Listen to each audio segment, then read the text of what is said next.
तो देखो chapter number 3 हम लोगों ने लास्ट टाइम कंप्लीट किया था ये, बट फिर भी अभी आपको मैं जरा ये बता देता हूँ current flowing through a wire. देखो सबसे पहला ये जो आपको डायग्राम दिया है फर्स्ट वाला, ये आपको एक वायर का डायग्राम है। मतलब वायर के अंदर जो इलेक्ट्रॉन्स है वो रैंडमली मूव करते रहते हैं। कैसे मूव करते हैं? रैंडमली, मतलब कहीं भी घूमते रहेंगे, कोई इधर जाएगा कोई इधर जाएगा, इसको टकराने के बाद इधर चला जाएगा। देखो random motion of electrons in the wire, wire के अंदर।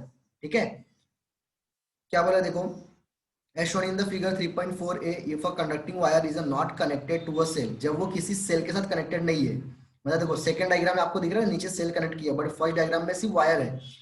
It's free electron move randomly in all directions in the space between the atom, मतलब एटम के अंदर जितने भी स्पेस होंगे, जितने भी आपको स्पेस मिलेंगे, वो कहीं भी रैंडमली मूव करते रहेंगे, कोई उनका कोई डायरेक्शन नहीं है, कुछ नहीं है।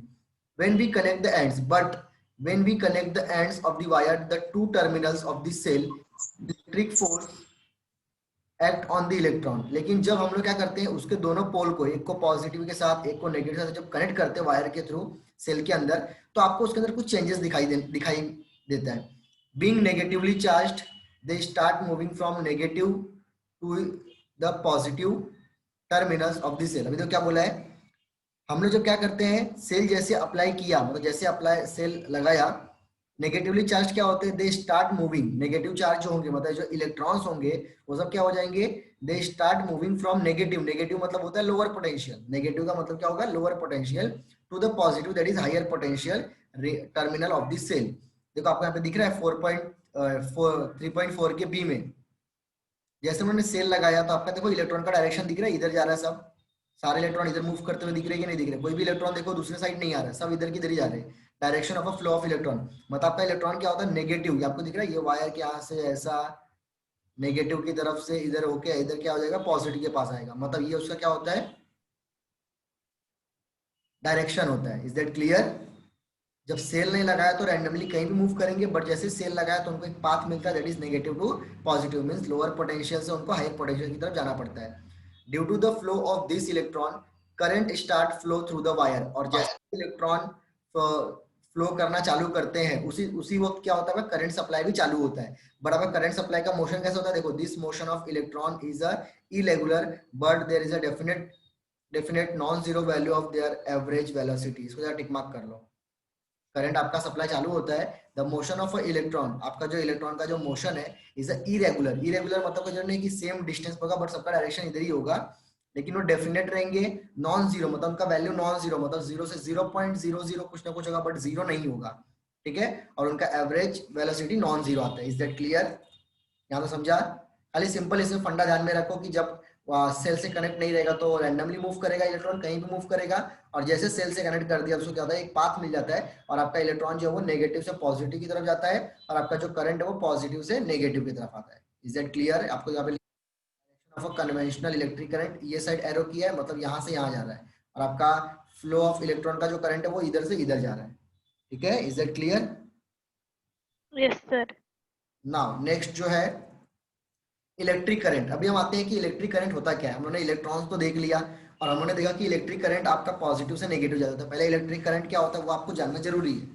देखो an electric current is the an electric current is the flow of electron through a conductor. Tick mark करो।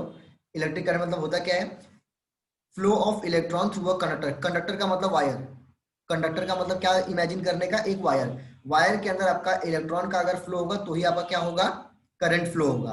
क्वांटिटिवली current I is defined as the charge passing through a conductor in a unit time. इसको भी जरा tick mark करो। क्वांटिटिवली मतलब क्या?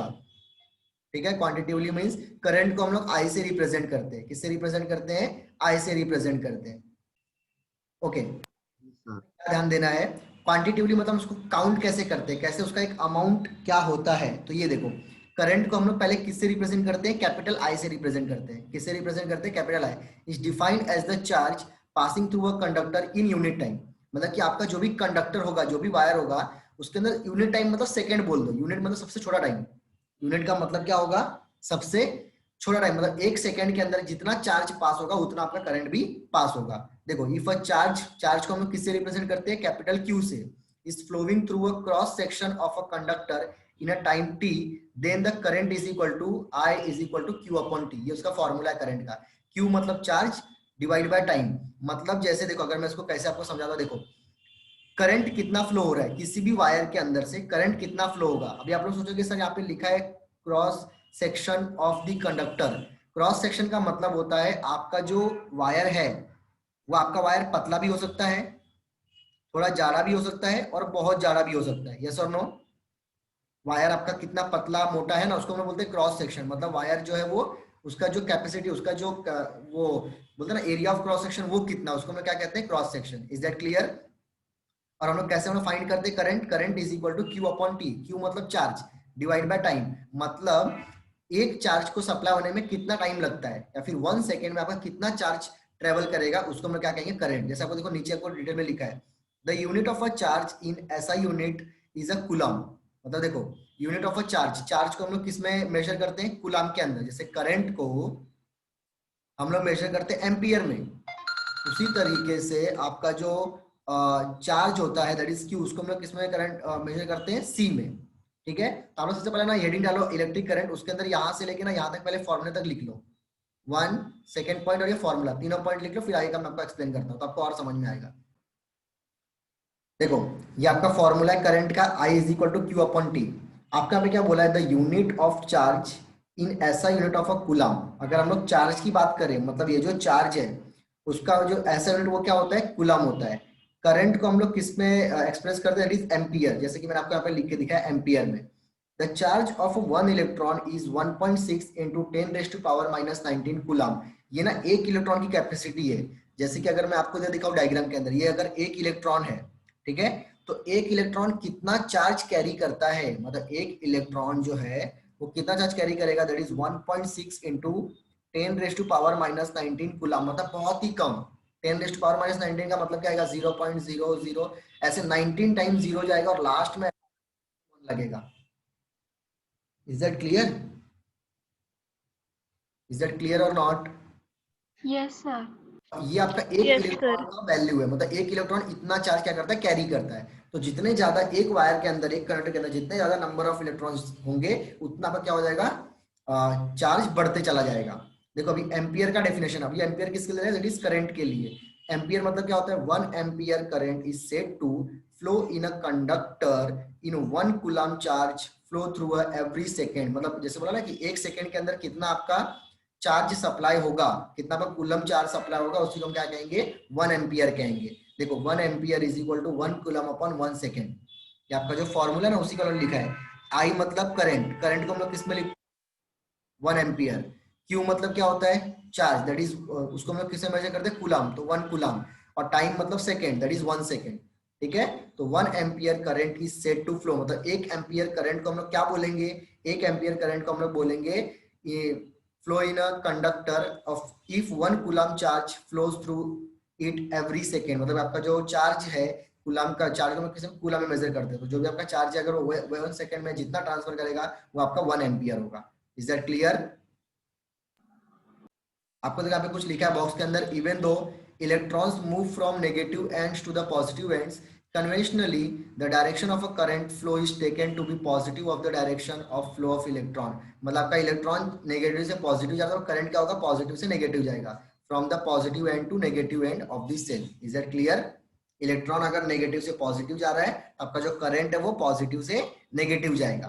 तो अभी आप जरा हेडिंग उसके अंदर सेकंड पॉइंट ये भी लिख के लो, द यूनिट ऑफ चार्ज यहाँ से लेके यहाँ तक, और 1 एम्पियर का ये डेफिनेशन आपको एग्जाम में पूछा था और इसका फॉर्मूला आपको एग्जाम में डेफिनेशन आता है। 1 एम्पियर का डेफिनेशन क्या है, या फिर 1 इलेक्ट्रॉन इज इक्वल टू लिख के डैश छोड़ देगा, आपको मालूम होना चाहिए 1.6 इंटू 10⁻⁻19 कूलम। ठीक है, तो नोट डाउन कर लो इसको फटाफट। नाउ अभी ये होने के बाद अभी आपको देखो यहाँ पे लिखा है डू यू नो। ये सब चीजें एक्चुअली आपको कैंसिल कर दी गई है, लेकिन आपको यहाँ पे समझना इंपॉर्टेंट है क्योंकि आपको ये आगे भी आने वाला है। ठीक है, आपको मैं हर एक चीज बता रहा हूँ इसके अंदर। देखो do you know very small values of a current are expressed in the following unit. Very small मतलब अगर बहुत छोटा अगर करंट होगा तो उसको हम लोग कैसे काउंट करते हैं। जैसे हम लोग ने ऊपर आपको याद होगा हम लोग ने एक चीज ये देखा था वोल्ट के बारे में, याद आ रहा है, पोटेंशियल डिफरेंस कैसे देखा था, 1 मिली वोल्ट, 1 माइक्रो वोल्ट, और बड़े के लिए 1 किलो वोल्ट, 1 मेगा वोल्ट। उसी तरीके से करंट का भी हम लोग मेजर करते हैं। अगर बहुत ही अगर छोटा है तो कैसे करते हैं, 1 मिली एम्पियर।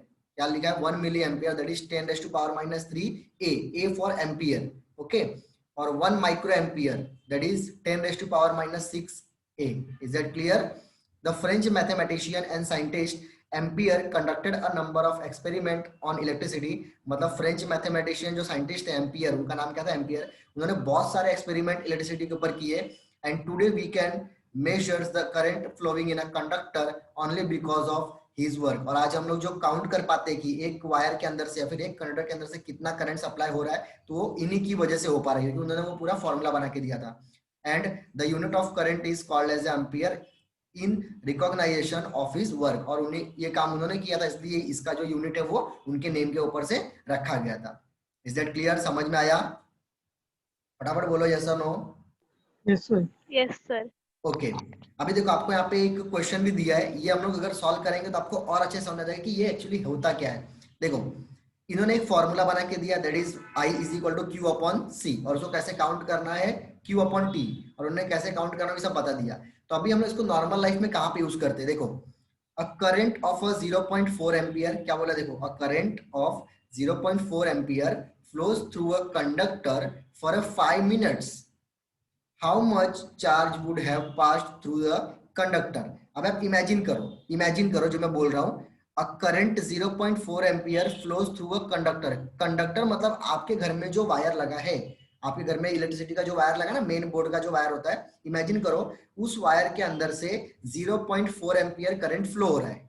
कितना एम्पियर करंट फ्लो हो रहा है उस वायर के अंदर से, ये मैं आपके घर पे देखो कहाँ पे वायर लगा हुआ है, ठीक है. और इमेजिन करो कि उस वायर के अंदर से फैन का बटन होगा, देखो घर के अंदर फैन का बटन का मतलब वो जो वायर है फैन तक आया हुआ है, उस वायर के अंदर 0.4 एम्पियर करंट पास हो रहा है. कितने मिनट तक पास हो रहा है? 5 मिनट्स के लिए. इमेजिन करने आ रहा है कि नहीं आ रहा है? सही यस और नो फटाफट बोलो. इमेजिन कर वायर Yes, के sir. अंदर से करंट इतना जा रहा है और कितने मिनट के लिए? टोटली 5 मिनट के लिए. तो आपको बताना है how much charge would have pass through the conductor. Conductor के अंदर से कितना चार्ज पास हो रहा है. मतलब आपका जो फॉर्मूला है ना ये वाला, करंट उन्होंने बता दिया, टाइम बता दिया, और कितना कूलम मतलब चार्ज कितना पास होने वाला वो आपको बताना है. तो हमने देखो पहले क्या करते हैं, गिवन लिखेंगे. क्या दिया है? एम्पियर दिया है. एम्पियर बोला मतलब करंट दिया, that is I is equal to 0.4 ampere. I is equal to 0.4 ampere. अभी आप बोलोगे सर ये आई और ए अलग अलग है या क्या? तो आई मतलब करंट, एम्पियर मतलब उसका यूनिट. जैसा कि मैं बोलूंगा आपके पास क्या बोलते हैं लेंथ, किसी भी चीज का लेंथ, तो लेंथ कितना है 5 मीटर 5 सेंटीमीटर. उसी तरीके से करंट कितना है, तो करंट आपका कितना है एम्पियर में काउंट होता है, तो 0.4 एम्पियर.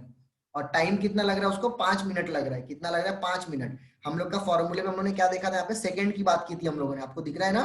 मिनट को मिनट के अंदर हम लोग कैलकुलेट नहीं करेंगे, हम लोग क्या करेंगे, मिनट को पहले सेकंड में कन्वर्ट कर देंगे और बाद में उसको हम लोग कैलकुलेट करेंगे. तो 5 मिनट को हम लोग किससे मतलब 60, एक मिनट में कितना सेकंड होता है? 60 सेकंड. तो उसको उससे मल्टीप्लाई कर दो, 5 into 60 कितना हो जाएगा? 300 second. Is that clear? Given part समझ में आया? करंट दिया है 0.4 एम्पियर और टाइम कितना दिया है? 300 सेकंड. सेकंड में कन्वर्ट क्यों किया? बिकॉज हम लोग का फॉर्मूला टाइम को हम लोग मिनट में नहीं काउंट करते, सेकंड में काउंट करते हैं. ओके नाउ फॉर्मूला क्या है हमारा? हम लोग का फॉर्मूला कुछ इस तरीके से, I is equal to Q upon T. I is equal to क्या है? Q upon T. अभी हम क्या करेंगे? क्रॉस मल्टीप्लाई, मतलब हम लोग Q चाहिए ना, तो Q को यहीं पे रहने दो, T यहाँ पे आ जाएगा, that is I into T. Is that clear? Is that clear और नॉट? समझाए? Yes sir. आपका मेन फॉर्मूला यही है, लेकिन उस फॉर्मूले को हम लोग चेंज तो कर ही सकते हैं ना. Q फाइंड करना, T को यहाँ भेज देंगे, तो आपका में देखो डायरेक्टली ऐसा लिखा है Q is equal to I into T. अभी Q मतलब क्या? चार्ज. ठीक है, यही आपको फाइंड करना है ना, हाउ मच चार्ज. और I मतलब कितना करंट, मतलब वो कितना दिया है 0.4 एम्पियर, और टाइम मतलब 300 सेकंड. इन दोनों को जब मल्टीप्लाई करेंगे तो आंसर आएगा 120 कूलम. आपको जो आपको मल्टीप्लाई करके दिखाता हूं मैं, ये देखो 0.4 इंटू 300. तो आपका ये पहले सब कैसे होगा? डायरेक्टली 4 3 12, आगे 2 0 लगा दो, और कितने के बाद पॉइंट लगाना है? 1 के बाद. एक के बाद पॉइंट लगाया तो 120 आएगा. कितना आएगा? क्योंकि पॉइंट के बाद जीरो कोई वैल्यू होता नहीं है, तो 120 coulomb. Is that clear? Charge passing through the conductor is equal to 120 coulomb. सबको समझ में आया? Solve example. Yes sir. Yes sir. करो मतलब घर के अंदर इमेजिन करो, ये घर के अंदर कहाँ पर है, तो आपको जल्दी समझ में आएगा. ठीक है, डायरेक्ट सिर्फ कॉपी करके सिर्फ लिख के लोगे तो नहीं समझेगा. नोट डाउन कर लो इसको फटाफट. और ये नोट डाउन करने से पहले आपको एक और चीज नोट डाउन करना है, डू यू नो, ये 2 लाइन. ठीक है, ये दोनों लाइन आपको नोट डाउन करना है, फिर ये आपको सॉल्व एग्जांपल सॉल्व करना है, right it fast. Now next topic जो है वो आपका resistance and Ohm's law. Resistance and Ohm's law, ये आप लोगों ने 8th में इसके बारे में कुछ सुना था, ओम्स लॉ वगैरह? 8th में कुछ था ओम्स लॉ? No sir. नहीं। ओके, ये जो टॉपिक आप लोग के लिए न्यू टॉपिक है। जितने लोग भी आगे साइंस लेंगे या फिर साइंस की स्टडी करेंगे 9, 10, 11, 12 जब तक करोगे, आपको ये ओम्स लॉ लाइफ टाइम रहेगा। मतलब जो लोग साइंस पढ़ने वाले हैं और उसके अंदर वो लोग साइंस अगर फिजिक्स पढ़ेंगे तो उनका ये जो है वो बेसिक कॉन्सेप्ट है ओम्स लॉ, ठीक है। रेजिस्टेंस का मतलब क्या होता है? रेजिस्टेंस मतलब होता है किसी चीज को रोकना। रेजिस्टेंस का मतलब क्या होता है? किसी चीज को रोकना या फिर अपोज करना। क्या करना? अपोज करना। समझ लो यहां से कुछ लोग हैं जो फटाफट ये साइड भाग कर आ रहे हैं, ठीक है, ये साइड ऐसे भाग रहे, यहाँ पे बीच में कोई अगर दीवार है जो इनको रोकने वाली है, तो ये दीवार को हम लोग क्या कहेंगे? रेजिस्टेंस कहेंगे। क्या कहेंगे? रेजिस्टेंस। मतलब ये दीवार इनको रोकने वाली है। क्या करने वाली है? रोकने वाली। आपको मैं सिर्फ एग्जांपल से समझा रहा हूँ कि रेजिस्टेंस मतलब क्या होता है। तो इमेजिन करना कि किसी भी चीज को अगर अपोज करना, मतलब कोई अगर इस डायरेक्शन में आ रहा है, कोई अगर यहाँ से यहाँ जा रहा है, तो उसको अपोज करना, रोकना, उसको हम क्या कहते हैं? रेजिस्टेंस कहते हैं। रेजिस्टेंस वर्ड का मीनिंग समझ में आया?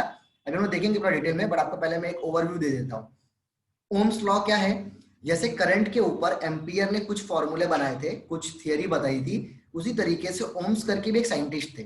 ओम्स करके एक साइंटिस्ट थे जिन्होंने करंट के ऊपर से एक लॉ बनाया था। क्या बनाया था? लॉ, कि मतलब करंट कैसे इंक्रीज होगा, करंट कैसे डिक्रीज होगा, कब करंट की वैल्यू क्या होगी, करंट की वैल्यू किसके किसके ऊपर डिपेंड होगी, ये सब चीजों का पूरा इंफॉर्मेशन ओम्स ने दिया था। किसने दिया था? ओम्स ने। तो इसलिए उसको हम क्या कहते हैं? ओम्स लॉ कहते हैं। क्या कहते हैं? Ohm's law. Is that clear? Basic समझ में आया? अभी हम लोग आगे बड़े टॉपिक के अंदर जाए। सबसे पहला टॉपिक आपका है ओम्स लॉ। क्या है? Ohm's law. तो देखो ओम्स लॉ मतलब उसका डेफिनेशन क्या है?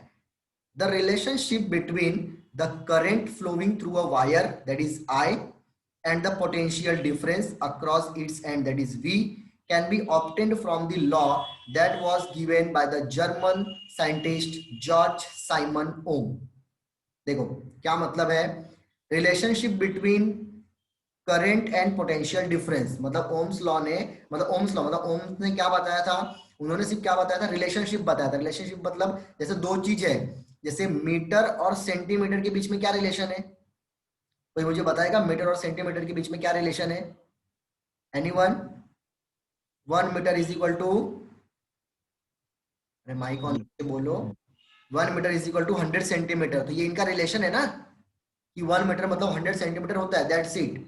उसी तरीके से करंट और पोटेंशियल डिफरेंस के बीच में क्या रिलेशन होता है, उसको समझाने के लिए उन्होंने क्या किया था? पूरा एक लॉ बनाया था, ठीक है। देखो, the relationship between current flowing through a wire, किसी वायर के अंदर से जब कोई करंट फ्लो होता है तो वो current and potential difference across the end, एक एंड से, समझ लो ये वायर है तो इसके एक एंड से इस एंड तक उनका पोटेंशियल डिफरेंस कितना है, उन दोनों के बीच में जो भी रिलेशन होगा वो किसने बताया था? That was given by the German scientist George Simon Ohm. समझ में आया या नहीं आया? सही है सर? नो बोलो फटाफट। बस ये पार्ट करो। Yes sir. Okay, Yes, sir. ये आपका डेफिनेशन हो गया, ठीक है। अभी इसके अंदर क्या है? If the physical state of the conductor remain constant, ये कंडीशन है, मतलब ये फॉलो तो होगा, मतलब उसका जो उन्होंने फॉर्मूला दिया है वो फॉर्मूला अप्लाई होगा, लेकिन फॉर्मूला कब अप्लाई होगा? जब in a physical state, physical state मतलब आप लोगों ने जो वायर लिया है, ये जो वायर लिया है, समझ लो मैंने आप एक वायर लिया कॉपर का, कौन सा वायर लिया? कॉपर वायर लिया, ठीक है। इसका जो फिजिकल स्टेट का मतलब मालूम ना, उसका लेंथ क्या होगा, उसका क्या बोलते हैं, क्रॉस सेक्शन एरिया। देखो, the current I flowing through its directly proportional to the potential difference between it two ends। पहले सबसे पहले आपको फिजिकल स्टेट समझना पड़ेगा। फिजिकल स्टेट मतलब जैसे ये वायर की एक तो लेंथ हो गई, क्या हो गया? लेंथ। मैंने उसका बोला लेंथ उसका है 5 मीटर। कितना है? 5 मीटर। और मैंने उसका मेटल, मतलब कौन से मेटल से बना है, तो कॉपर के मेटल से बना है, ठीक है। ये सब चीजों के ऊपर डिपेंड करता है। उसका टेम्परेचर कितना है वो भी चीज उसका डिपेंड करता है। तो मतलब फिजिकल स्टेट अगर कांस्टेंट होगा, मैंने एक कॉपर की वायर 5 मीटर की अगर ली है, तो फिर ये वायर को मैं कहीं पर भी रखूं, उसका जो लॉ है, मतलब ये जो लॉ के लिए फॉलो करेगा, फॉलो क्या करने वाला है? The current flowing through its is directly proportional to the potential difference between its two ends. मतलब ये जो वायर है इसके अंदर से कितना करंट पास होगा, जितना इसका पोटेंशियल डिफरेंस होगा उतना ही इसमें से करंट पास होगा। डायरेक्टली प्रोपोर्शनल, ये वर्ड पहले आपने सुना है कि फर्स्ट टाइम सुन रहे हो? बोलो जरा माइक ऑन करके, डायरेक्टली प्रोपोर्शनल सर मैथ्स में था। मैथ्स में। मैथ्स में। अच्छा, आपको 8th के मैथ्स में था, तो कोई मुझे बताएगा उसके अंदर आपने क्या देखा था? डायरेक्टली प्रोपोर्शनल का मतलब क्या होता है? अगर आपका एक वैल्यू इंक्रीज होगा दैट मीन्स दूसरा वैल्यू भी क्या हो जाएगा आपका? इंक्रीज होगा। इंक्रीज हो जाएगा। Very good. और इसका एक उल्टा होता है इनवर्सली प्रोपोर्शनल, मतलब पहला वैल्यू अगर इंक्रीज होगा तो दूसरा वैल्यू डिक्रीज होगा। तो डायरेक्टली का मतलब क्या है? आपका अगर करंट बढ़ेगा, करंट कितना बढ़ेगा? जितना उसका पोटेंशियल डिफरेंस बढ़ेगा उतना उसका करंट बढ़ेगा। Is that clear? If the physical state of a conductor remain constant, मतलब उसका फिजिकल स्टेट चेंज नहीं होना चाहिए। मैंने पहले 5 मीटर बोला, बाद में 6 मीटर नहीं चलेगा। मैंने कॉपर की वायर बोली, आप एल्यूमिनियम की वायर लेकर आओगे तो नहीं चलेगा। वही वायर वही आपका लेंथ होना चाहिए, तो ही उसका जो वैल्यू होगा वो कांस्टेंट होगा। और ये कैसा होगा? डायरेक्टली प्रोपोर्शनल होगा, मतलब करंट कितना बढ़ेगा, जितना उसका पोटेंशियल डिफरेंस बढ़ेगा उतना उसका करंट भी बढ़ते जाएगा। और आप लोग अगर अच्छे से जानते होंगे डायरेक्टली प्रोपोर्शनल की साइन कैसी होती है, if am I not wrong, आप लोग को मालूम है कि नहीं मालूम है? या आपका जो साइन है वो किसका है? डायरेक्टली प्रोपोर्शनल का है। मतलब I is directly proportional to V। ये जो सेंटेंस लिखा है ना, उसी का लोग ने स्टेटमेंट के फॉर्म में लिख दिया है। स्टेटमेंट को लोग ने क्या किया है? सिंबल के फॉर्म में लिखा है। मतलब current flowing through a conductor is directly proportional to the potential difference between its two ends. Is that clear? I is directly proportional to V। अभी हम क्या करते हैं, आप लोग को मालूम है कि हम लोग जब कभी भी कोई भी जब फॉर्मूला बनाते हैं तो उसके अंदर हम लोग को ये साइन तो नहीं चलता है। वहां पे कौन सी साइन आती है? इक्वल की साइन आती है।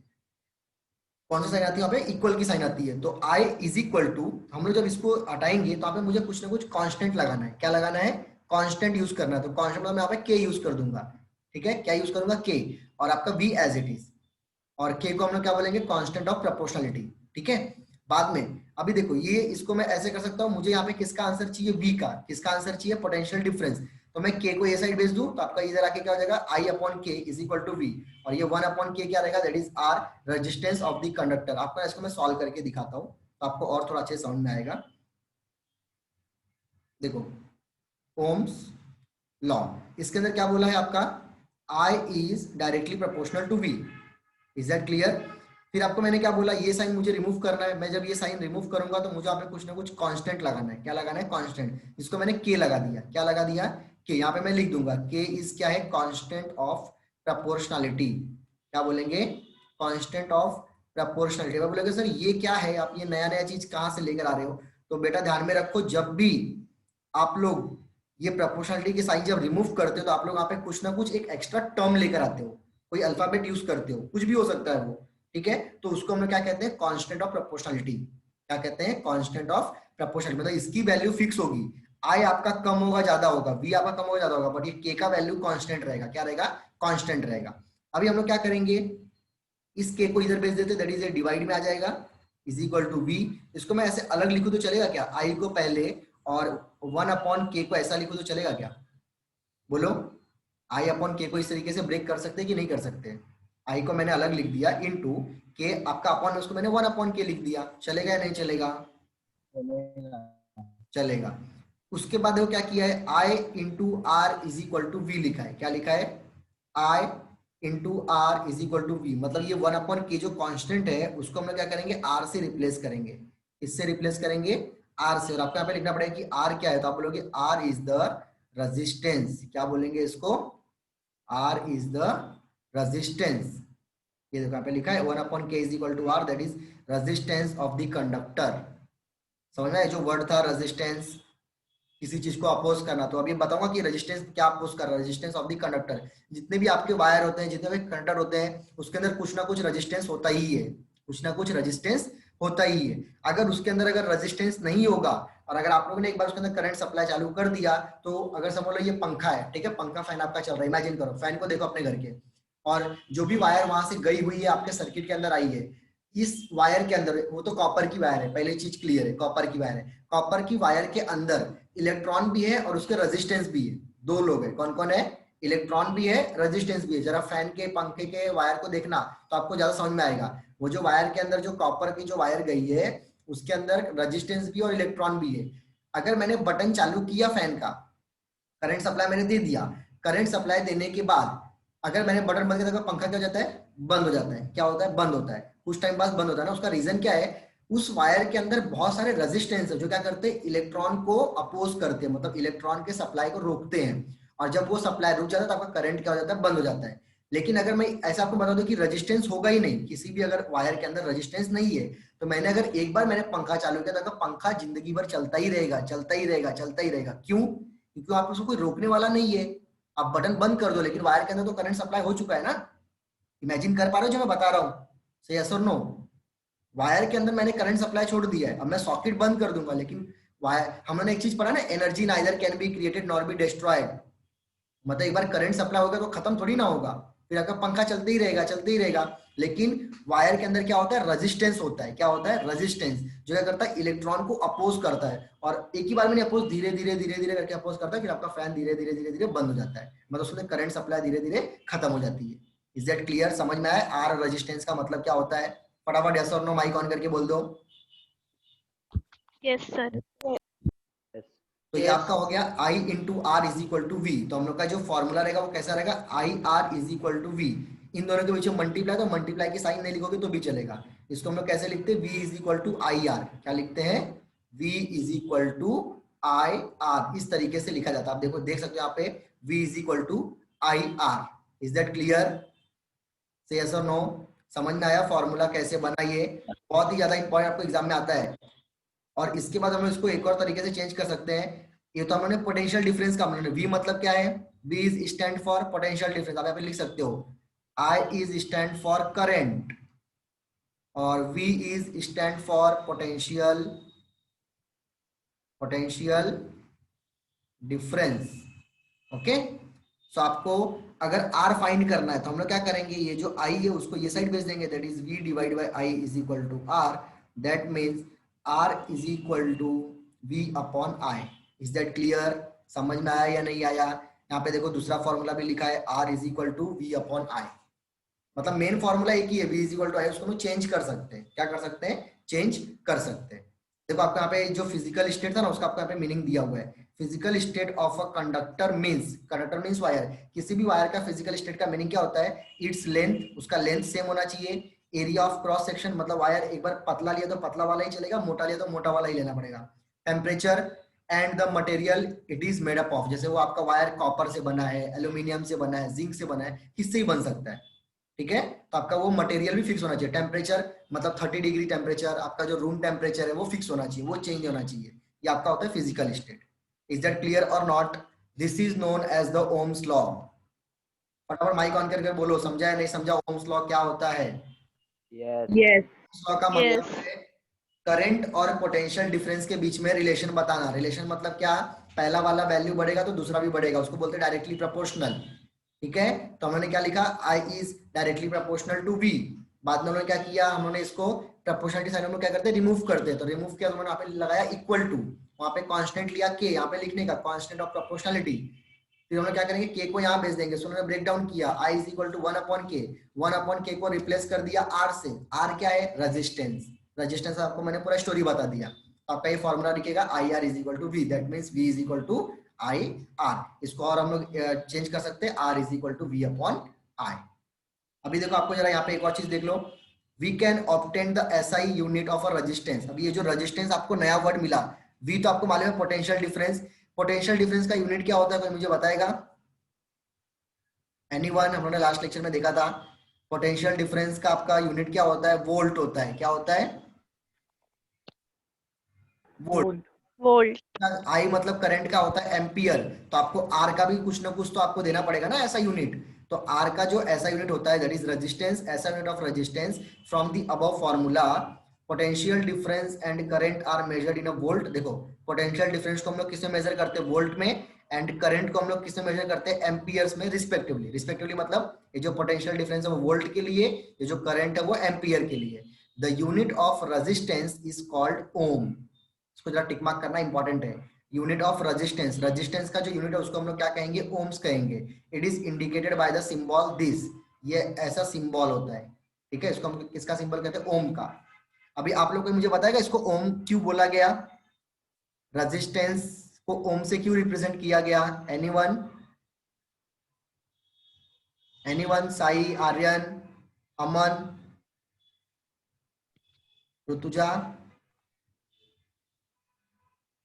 ओम से क्यों रिप्रेजेंट किया गया? बिकॉज इसके बारे में लॉ किसने बनाया है? ओम Ohms. है। तो जो बनाएगा उसका नाम आएगा, इसलिए उसको हम लोग उसको रजिस्टर में क्या ऐसा यूनिट क्या हो जाएगा उसका? ओम्स हो जाएगा। देखो 1 वोल्ट, ये आपका formula 1 volt upon 1 ampere is equal to 1 ohm. ठीक है, आपको फॉर्मूले को उन्होंने उस तरीके से रिप्रेजेंट किया है। समझ में आया कि नहीं आया पूरा स्टोरी है ओम्स का? Sir. Yes, sir. Yes. Okay, अभी देखो आपको यहाँ पे एक और चीज बोला है, रेजिस्टेंस ऑफ 1 ओम, मतलब कि 1 ओम जैसे हम लोग बोले ना कि 1 एम्पियर 1 कूलाम 1 सेकेंड, उसी तरीके से रेजिस्टेंस भी तो कुछ 1 ओम रेजिस्टेंस 2 ओम रेजिस्टेंस। जैसे भी अमन ने पूछा था कि सर ये एम्पियर क्या है, मैंने बोला कि करंट को हम लोग मेजर करते हैं 5 एम्पियर 6 एम्पियर कितना करंट है, उसी तरीके से रेजिस्टेंस कितना है तो उसको हम लोग कैसे बोलेंगे 1 ओम रेजिस्टेंस मतलब कितना, कैसे इमेजिन करोगे? तो देखो if 1 ampere current flows through a conductor, मतलब किसी वायर के अंदर से अगर 1 एम्पियर करंट अगर फ्लो हो रहा है, इमेजिन करो आपके घर का जो फैन को जो वायर लगा है वो वाला वायर, उस वायर के अंदर से अगर 1 एम्पियर करंट अगर फ्लो हो रहा है, when 1 volt potential difference is applied between its and, socket से लेके आपके फैन के बीच में जो डिफरेंस है पोटेंशियल डिफरेंस वो भी 1 है। कितना है? 1 वोल्ट पोटेंशियल डिफरेंस अगर अप्लाइड किया गया है तो उसके अंदर जो रेजिस्टेंस होगा वो रेजिस्टेंस ऑफ कंडक्टर इज 1 ओम, वो भी क्या हो जाएगा आपका 1 ओम हो जाएगा। समझा या नहीं समझा? देखो 1 volt upon 1 ampere is equal to 1 ohm, इसको हम लोग स्टेटमेंट में कैसे लिखेंगे? If 1 ampere current flow through a conductor when 1 volt potential difference is applied between its end, then the resistance of conductor is 1 ohm। समझ में आया या नहीं आया? समझ में आया या नहीं? हेडिंग डालो resistance and Ohm's law, heading डालो रेजिस्टेंस एंड ओम्स लॉ, और जो जो बोलूंगा उसको नोट डाउन करते जाओ। जो भी चीज आपको मैंने टिक मार्क कराई है और आपका जो डेरिवेशन है वो ये वाला लिखना है ओम्स लॉ के लिए, ठीक है? So note down.